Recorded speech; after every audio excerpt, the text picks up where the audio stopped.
Hi, I'm Amanda Victoria in Midtown Manhattan at Covina Restaurant, joined by Sakei expert and educator Timothy Sullivan. Timothy's just returned from a year abroad in Japan learning the art of sake brewing. Welcome back home. Thank you so much. It's great to be back in New York. It's wonderful to be able to sit down with you and talk about sake and how you put your life on hold for a full year to learn the art of sake brewing. That's right. I have been working in the sake industry for about 10 years as a sake educator, but I really learned all of my knowledge through textbooks. And I had this idea that if I want to be the best teacher I can be, I have to go and work at the sake brewery.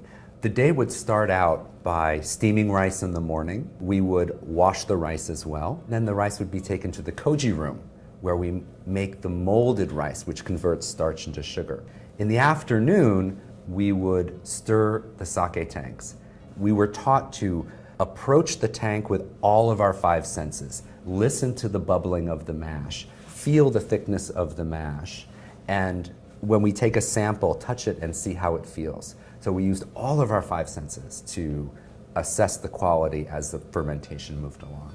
So that was what an average day looked like at the brewery. That's right. Timothy, how long have you been passionate about sake? I first discovered sake 12 years ago here in New York. I started a blog called urbansake.com. That was 2005, and I started relaying all my adventures and my misadventures, discovering the world of sake bit by bit. After that, I received a very surprise email in 2007 from the Japan Sake Brewers Association. They had seen what I was doing from Japan and decided to give me the Sake Samurai Award. And that set me on a career path to teaching about sake. The week I got back from that trip to Japan, I actually taught my first sake seminar here in New York. People might perceive that Japanese food exclusively is what is intended for the pairing of sake, but perhaps that's not the case? A lot of people have their first experience with sake in a Japanese restaurant. That was my experience as well. I am here to tell everybody that sake and non-Japanese food is a wonderful pairing as well. I tell people to look for the common thread of flavor that you might find in Japanese food and non-Japanese food. Umami is that savory deliciousness that is the cornerstone of Japanese cuisine. Shiitake mushrooms or Parmesan cheese, there's that rich, savory, delicious, meaty flavor that you get in food. So I always recommend that people look for umami in the dishes that they're eating, and chances are very high that will pair perfectly with sake. That leaves us with endless opportunities for sake and food pairing, and some of them are here today. Yes, all of these will pair beautifully with Japanese sake. Some people might look at these dishes and think that this would never pair with sake, but the meat that we have and the fish that we have is very rich in that umami flavor. What are the differences when you're pairing a sake with a course like this versus a wine with a course like this? That's a wonderful question. First of all, it's important to know that sake has 7 to 10 times the amino acid level of wine.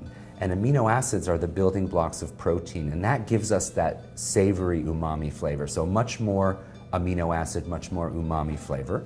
And it has 1/3 the acidity of wine.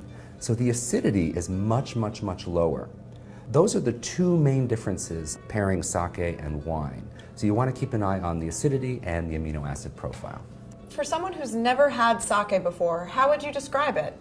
Built like a beer, but drinks like a wine. When people enjoy sake for the first time, look for hints of rice, steamed rice or toasted rice. That grainy note is something you'll find in many sakes. Sake, after all, is made from rice as the primary ingredient. Sake can be quite fragrant as well. One final note, sake is a bit higher in alcohol than wine is. The range is about 15% alcohol versus 12 to 14 for wine. I believe there's a sake out there for everyone who wants to try it and wants to enjoy it. A sake for everyone. This is the Hakkaisan Junmai Ginjo 3-year snow-aged sake. They took a Junmai Ginjo grade sake, which is a premium level of sake, and it was aged for 3 years in a snow storage facility. So no electricity was used, just the cold coming off the snow in a large insulated room. This sake is a Junmai Ginjo from that facility, and it is absolutely delicious. Because of the aging, you get a roundness in the sake and a depth of flavor that I feel pairs beautifully with non-Japanese food. Exquisite. Kanpai. Kanpai.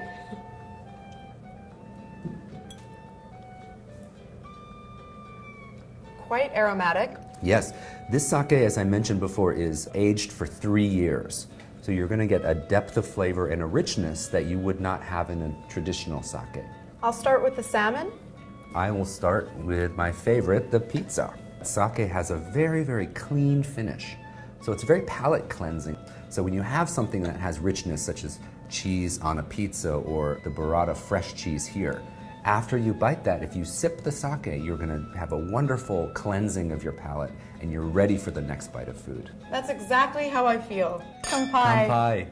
To learn more about Timothy's journey in Japan, visit Hakkaisan.com or urbansake.com. Until next time, I'm Amanda Victoria, and here's to you.